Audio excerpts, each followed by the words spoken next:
UCLA is a university with unlimited possibilities for students that desire world-class academics and research, unmatched diversity, incredible cultural and social opportunities, successful alumni and career networking, first-class campus facilities, plus America's top intercollegiate sports teams.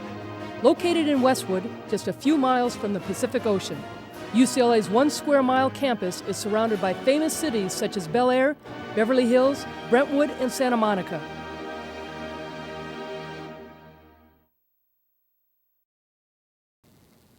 Hi everybody, and welcome to Westwood for another edition of UCLA Bruin Talk. I'm Dave Marcus, joined by Allison Taylor. Great show on the docket for you today.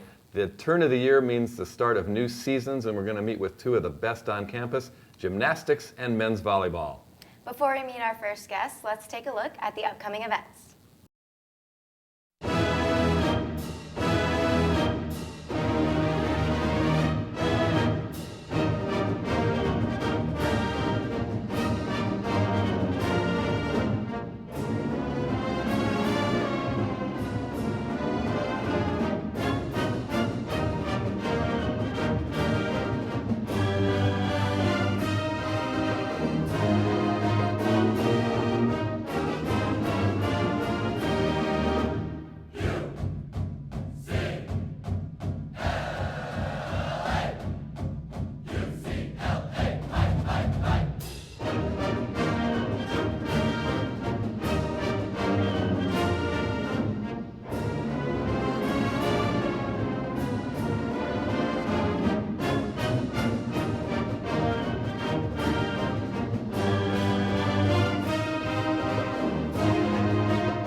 UCLA Gymnastics is one of the powers in the sport, and they've been working hard behind the scenes getting ready for the new season that's just around the corner. We are very pleased to be joined by one of the stars of the team, a former Olympic gymnast, Samantha Peszek, and Valorie Kondos Field, the coach of the Bruins, one of the best coaches in any sport anywhere. And Coach, thanks for joining us again on UCLA. Well, it's true, you've got 6 national championships. That's a pretty good resume. Thank you.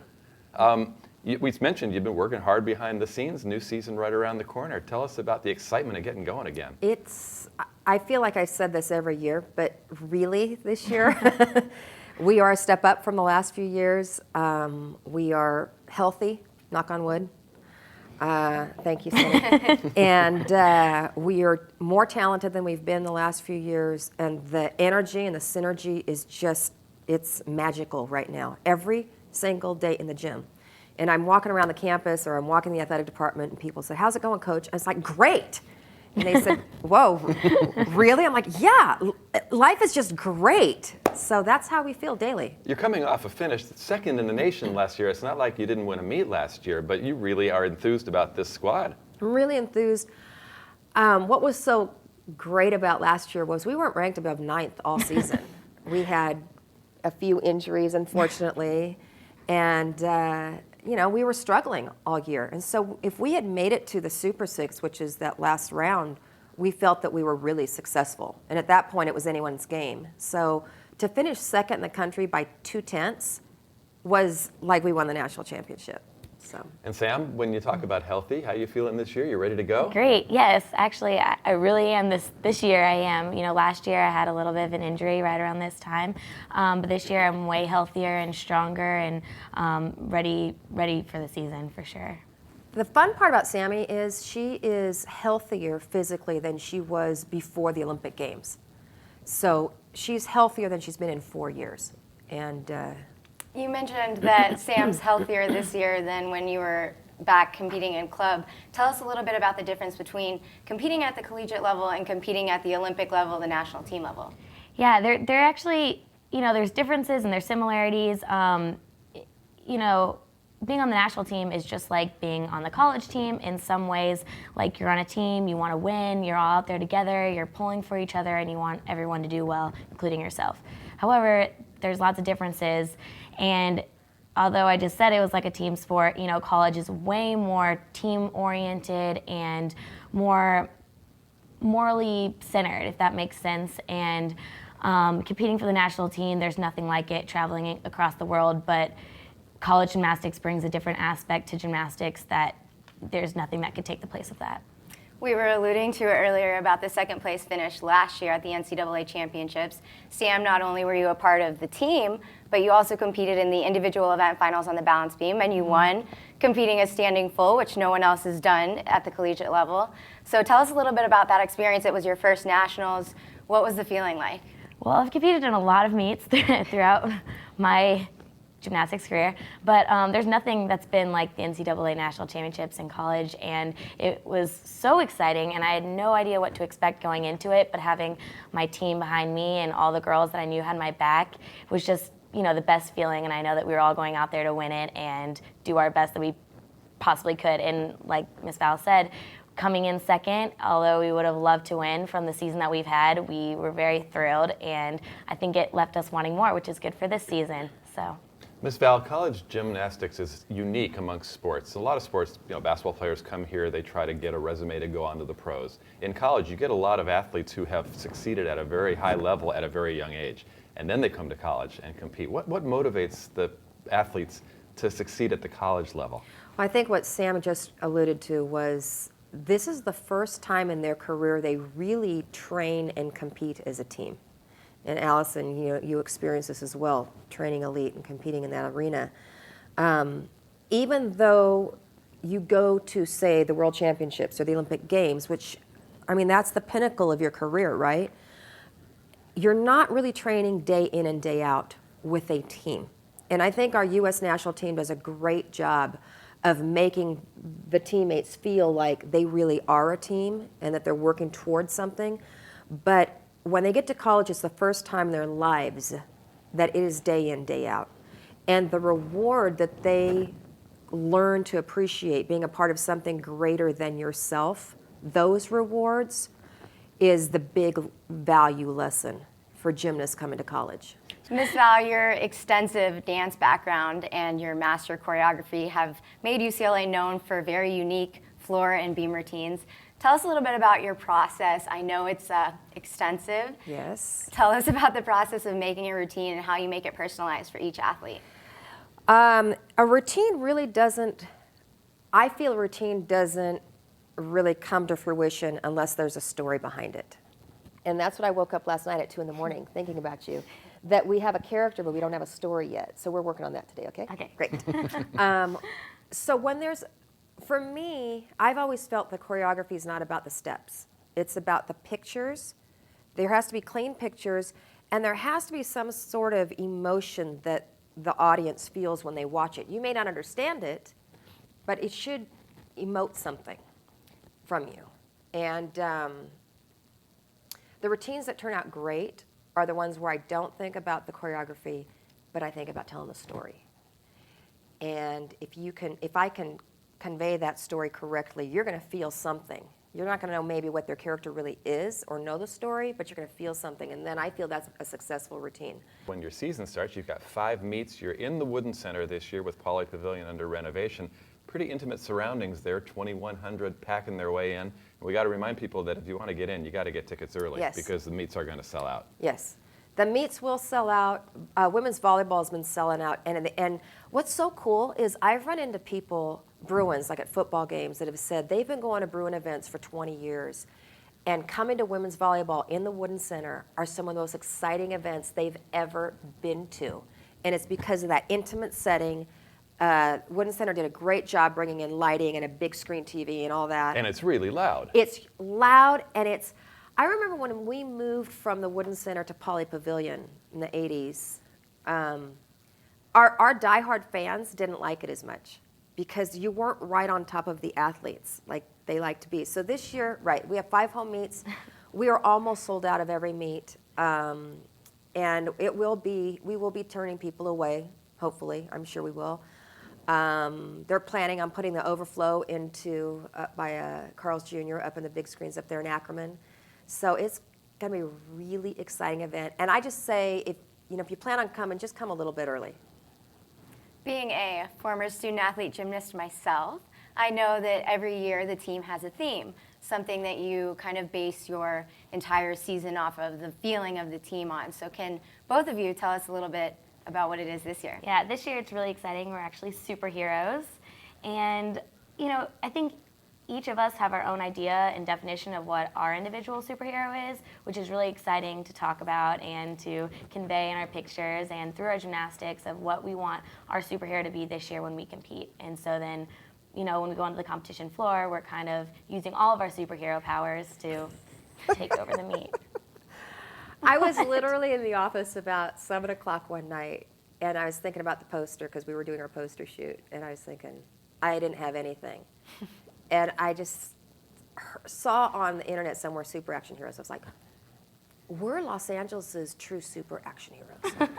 And it was kind of one of those moments where you realize it's going to be either really stupid or it's going to be really fun and edgy, right? And so so far it's been fun and edgy. I'm kind of mad I missed out on this superhero year, I'm not going to lie. And when you come to our meets, please deck out in your super action hero garb. You do not want to see that. Come on, I gold guarantee spandex. you do We'll not put want to right see on that. you. Yeah, it's a requirement to get into the Okay. meets. Gold spandex. It's a for sure in if you dress up like a superhero. Get to the head of the line. Yeah. Let's talk a little bit about school, too. You're a Scholastic All-American. How do you work in school with the gymnastics? It's a lot of practice for gymnastics. How do you work in your classwork? It's actually been really tough this quarter. I'm taking harder classes, so that's always a challenge, but it's a challenge, so it's exciting for me to kind of figure out how to make it all work. And I've been working on time management since I've been little, traveling, missing school, and for international competitions, so I kind of treat it the same way. You know, I have a job to do when I wake up in the morning in the gym, and then I have a job to do with school. So although it's flip-flop from high school, I used to do school first and then gymnastics. I actually like better doing gymnastics first and then school, and then tutoring and studying afterwards. I'm really excited to figure out how to make it all work, and this quarter was kind of, you know, my trial run, so next quarter and the quarters to follow will be much better. Val, I know a lot of your former student athletes keep in very close touch with you and follow the program. How's it feel being interviewed by one of your former team members? I'm so proud. I'm sitting here like, oh, so proud. I'm tearing up. But look at little Allison. She's all grown up, and you're doing a beautiful job. Thank you. You're welcome. Appreciate it. Okay, now grill her with a hard question. Well, since we're about to wrap up, I know the Meet the Team is this weekend in the Yes. John Wooden Center, which is a great preview for the season. So tell fans about how to get there, what they're going to expect when they get there. Meet the Team, 2 o'clock, Sunday, John Wooden Center. I would suggest coming early because the reason why we hold this event is because the fans love it. And every once in a while we don't have it, and I get all these emails and letters and saying, you rotten coach, you need to have the Meet the Team. So we're doing the Meet the Team again, and let's start off strong, okay? Dress in your super action hero garb, and you're going to be able to get a little Gymnastics 101. You're going to learn what all those weird names are. What's a Shaposhnikova? What's a Jaeger? What's a Tkachev? You're going to learn all these things. We're going to show a little bit of how we train. We're going to get girls up on beam, and we're going to try to make them get really uncomfortable, and we're going to get rowdy and noisy and obnoxious in the stands. We may be screaming some things like "Go Utes" or "Roll Tide" or something like that to unnerve them. It won't happen.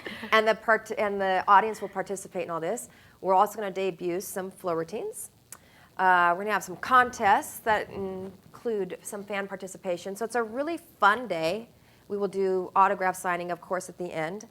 And if you do come, and since it is the holiday season, we would like to encourage you to bring a gift, unwrapped, a new gift. There will be bins there. Santa and Mrs. Claus are making the trip down specifically for the Meet the Team. And there'll be some bins for them to take. We will be taking it to the Mattel Children's Hospital. The first meet gets going on January 8th in the John Wooden Center against Utah, and we look forward to a great season for UCLA Gymnastics. Thanks for joining us again. Thanks. And we'll come right back with more Bruin Talk right after these public service announcements.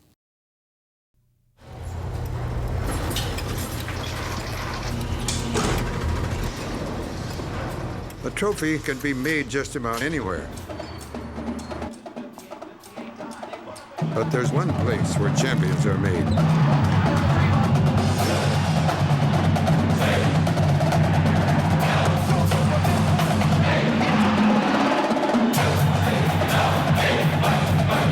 UCLA, champions made here. Welcome back to Bruin Talk. It is now time to honor our Student Athlete of the Week. This week, we honor Brian Rowe of the men's soccer team as our Student Athlete of the Week. Brian made 3 saves and earned his 8th straight shutout of the season in a 1-0 NCAA quarterfinal win over Louisville. The 8th straight shutout ties the school record set by the 1977 squad and marks Rowe's 12th overall shutout of the season. The Bruins have not allowed a goal in 748 consecutive minutes of play, dating all the way back to October. Congratulations, Brian, and good luck to the rest of the team. If you would like additional information about UCLA athletics, please visit our website at uclabruins.com. Well, we spoke a few moments ago with a team that's going to be in the Wooden Center. Another team that will be playing in the Wooden Center this year is the men's volleyball team. They've had some preseason tournaments, but they come into the Wooden Center at the end of December for a couple of exhibitions, and then it all gets going for real. We are pleased to be joined by a couple of the great young sophomore stars of the team. We have Gonzalo Quiroga and Spencer Rowe with us. Gentlemen, welcome to Bruin Talk. Thanks. It's good to be here. Spencer, we talked about that preseason match you guys had against Santa Barbara. You had 11 kills in that one. It got to feel pretty good to get out there swinging. Yeah, it felt really good. I've been working really hard the past couple of years to get a starting spot, and when Skates, our second team, unfortunately we lost that first game, and Coach Skates put all of our starters in, and we were able to put the match away. And Kyle Caldwell is really setting well, so as long as me and him get in a groove, it's pretty easy to play well. Yeah. Those fall tournaments really do get you going and get you in the mindset for playing in the regular season, don't they? Yeah, they really do. It's good to get out there, see the team, see how we respond to pressure. That's probably the best part about him. Gonzalo, you had an unbelievable freshman season, 298 kills to lead the team. You couldn't get 2 more? It had to feel great to step in and assume such a key role as a freshman. Yeah, it was really hard to become a freshman starter right here. I knew that it would be hard, coming from another country, playing with all new guys, new friends. I really enjoyed it. I wish that we could do a little more last year. But I think that this year we have a really good team and we can play much better. And we'll mention the other country you come from is Argentina, where your family has deep volleyball roots. Yeah. All my family used to play volleyball. My dad, my mom, my uncle played the Olympics here in '84. My brother is on the national team, he's the captain. So yeah, we're a big volleyball family. And Spencer, your family's deep UCLA roots. Yeah. My great aunt actually came here way back, and she's a kook, so she's pretty fun. She's a big fan. My whole family's really embraced the Bruin family, and we just love to be part of it. Yeah. You guys start conference play on January 20th against Stanford, which was obviously a huge matchup for any Pac-12 school. How did the preseason tournaments boost your confidence and get you going into conference play feeling good about yourselves? I think that we have a couple of games before the game Stanford, so that's good. We have a tournament at Santa Barbara. We have another one at Hawaii. We have a couple of games against 2 Canadian schools, so that's going to be good for us to become more confident on the court. I think that we can do really good this year. Yeah, I was just excited to see the way our offense has been working. We have 2 really good middles, Thomas Amberg. Well, actually we have 3, Nick Vogel and Weston Dunlap. And our offense is working really well because when we pass, it opens up the whole court because the middles get up, it draws the other team's middles, and that really opens up the court for me and Gonzalo to put the balls away on the pin. So we are excited about that, the way the offense can work. So we think we'll be doing well by the time Stanford comes around, be in a really good rhythm. Spencer, you're working the offense and you're working under the tutelage of the legendary coach Al Skates. Al Skates is really an institution in all of volleyball here at UCLA. He's announced his retirement after the year. What's it feel like knowing that you're getting the last go-around with this legendary coach? Well, it's a lot of pressure. It's a good pressure, though, because we want to come through for him.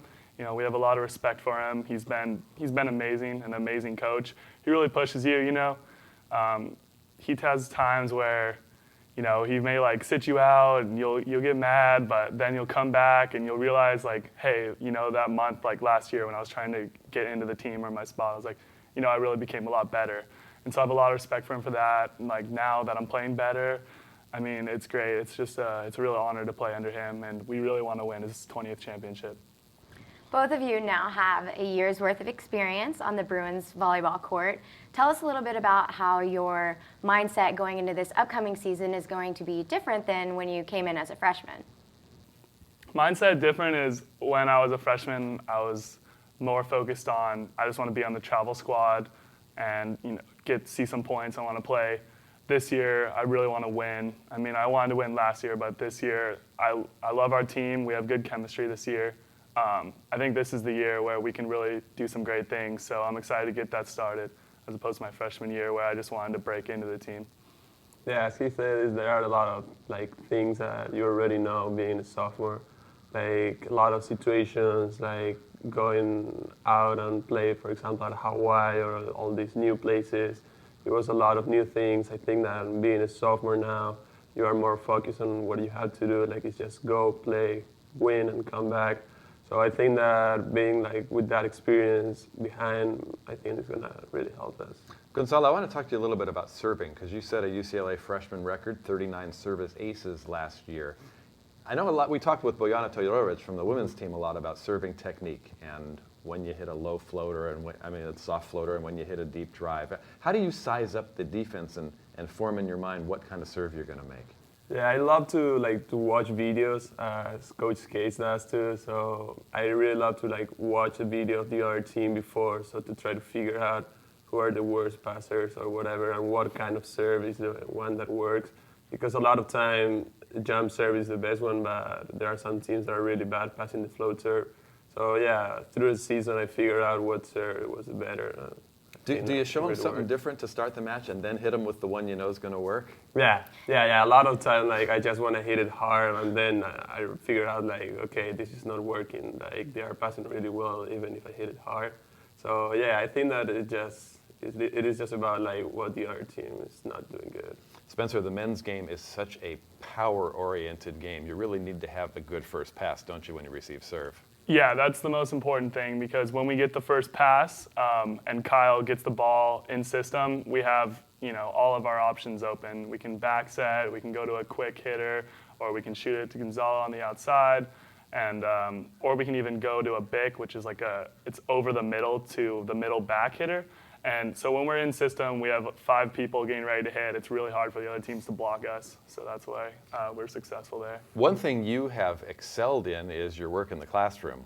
I mean, you carried a 4.0 for one of the quarters on the honor roll 3 times. Tell us about the studies at UCLA and what you're finding most interesting about being a student at this school. Well, yeah, it's pretty tough sometimes. We do spend a lot of times in the volleyball court, but I do love studying a lot. I had just had this course last year.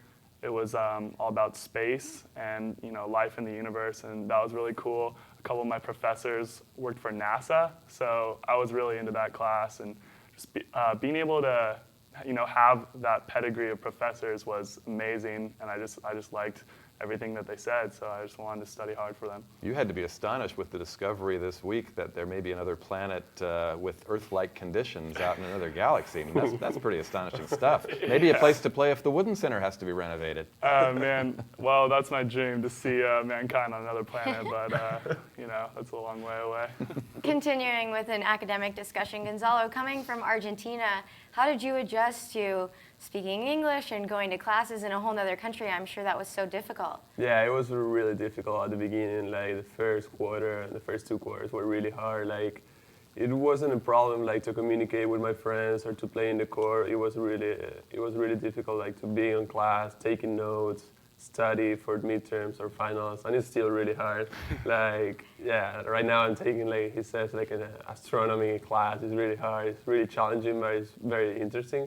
So, but yeah, I think that I'm just with a lot of time, you get better with vocabulary and other stuff. And, yeah. Obviously, the Poly Pavilion renovation, we've been talking to all the teams that have come on Bruin Talk who are going to be competing in the John Wooden Center.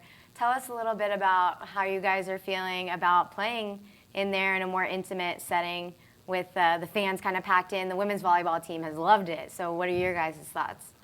I think that it's a little bit easier to play at Wooden Center than playing at Poly. I think last year we played the last 3 or 4 matches at Wooden Center and we didn't get used to it. And I think that being able to play all year long at Wooden Center this year is going to be much easier to us with all the crowd. It's going to be like much smaller than Poly, so that's good for us. Yeah, I'm just excited to pack out the crowd in Wooden Center. We played a couple of games in there where we had all the bleachers full, which felt awesome for us because obviously we don't fill Poly like the basketball team does, but when you're in the Wooden Center, the crowd noise is a lot better. After good points, you hear the crowd. It's a lot more fun, yeah. When you guys are getting set, if somebody's serving or if you're serving, I know that you've always got the setter holding the fingers behind the back, kind of calling out the plays. Is there a lot of verbal communication as the point's going on? Or is it mostly you kind of know where everybody's supposed to be? Well, we practice a lot, so we know that when Kyle gives us the signals, what he expects us to do. Mostly the communication comes if you need to audible in the middle of a play. Gonzalo can talk about, Bix or... Yeah, like you switch a lot of plays, like in between. For example, if you have a perfect pass, like the play that you call is going to be the same, but suddenly if it's a bad pass, you have to call like a high set or whatever. So yeah. And you actually say the words? Yeah, you just have like high set or whatever. Does it ever get so loud that you can't hear each other on the court? Yeah, maybe like we have like different words for me. For example, sometimes I call it like in Spanish because it's easy for me to call it in Spanish and they know what I'm saying. That's good. It's easier. And that's good because the other team doesn't know what I'm saying. Unless you're playing a team that speaks Spanish. Yeah. You never know. You mentioned it's trying to get the 20th championship for Al Skates. What does this team have to do to get that level? Well, I think we need to play our best. I mean, it's going to take a lot of hard work. We've been putting in really hard work in the preseason. Our team got a lot more serious this year. We're coming into the gym even when there's no coaches, getting practice together ourselves. It's just going to take a lot of heart. Every play you got to play your best, and you got to go for those balls that you may not think you could get, but when you actually go chase them down, you get them. It's just going to take a lot of coming up big and clutch situations and playing as a team and trusting each other. I think we can do it. Okay. Well, guys, good luck to you, and thanks for joining us on Bruin Talk. Thank you very much. Yeah, and thank you for joining us. As before, the men's volleyball team is going to sell out, so if you want to go to the matches, you got to get your tickets early and get there early to get a good seat. That's going to do it for this edition of UCLA Bruin Talk. For Allison, I'm Dave. We'll see you next week with another great show. Until then, so long from Westwood.